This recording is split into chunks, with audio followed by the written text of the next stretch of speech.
Rita rĩa gatatũ rungu rwa ũtongoria wa President Uhuru Kenyatta, thirikari ĩrorete igũrũ ngombo cia thũgũrĩ ya bondi thoko-inĩ ya Ngeretha kũihũria ithenya rĩa bajeti ya mwaka wa 2019-2020. Rita rĩrĩ, Minista wa Kĩgĩna Henry Rotich akĩhũndũka mũciĩ ithandũkũ rĩake rĩna ũritũ wa ciringi birioni 210 iria ikũrĩhwo na mĩaka gatagatĩ ka 7 na 10, na njoherera ciacio nĩ nginyagia gĩcunjĩ gĩa 12%. Bondi ya mwaka ũyũ ikinyanĩirio nĩ kambuni ya JP Morgan na bengi ya Standard Chartered na kwendio thoko-inĩ ya Ireland. Gĩcunjĩ kĩa mbeca ici kĩrĩgĩrĩirwo kũihũria ithenya rĩa budget rĩrĩa rĩratĩmĩra ciringi birioni 635.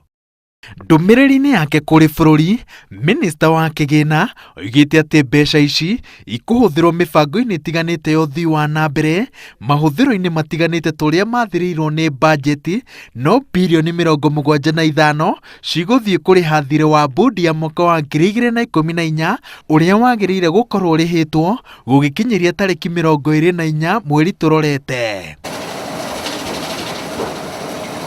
Thũgũrĩ ya mbere ya Eurobond yarĩ mwaka-inĩ wa 2014 rĩrĩa bũrũri wamũkĩrire ciringi birioni 275.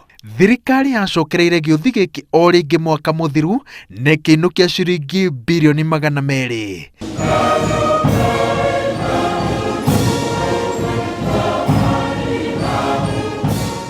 Rita rĩrĩ, ndereti ya thirĩ wa bũrũri ĩrĩgĩrĩirwo gũkunĩka kĩrĩa thirikari ĩroiga atĩ nĩ aigithia a kĩmabũrũri gũkorwo na mwĩhoko na bũrũri wa Kenya.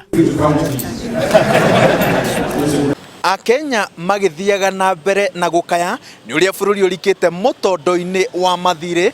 Thirikari ya President Uhuru Kenyatta ndĩrahana teragũagũa tondũ thutha wa kuoya bondi cia kĩmabũrũri maita matatũ mĩaka-inĩ 5, yerekeire kuoya bondi ingĩ 5. Rita rĩrĩ nduano yayo ĩkĩerekerio mabũrũri-inĩ ma China na Japan.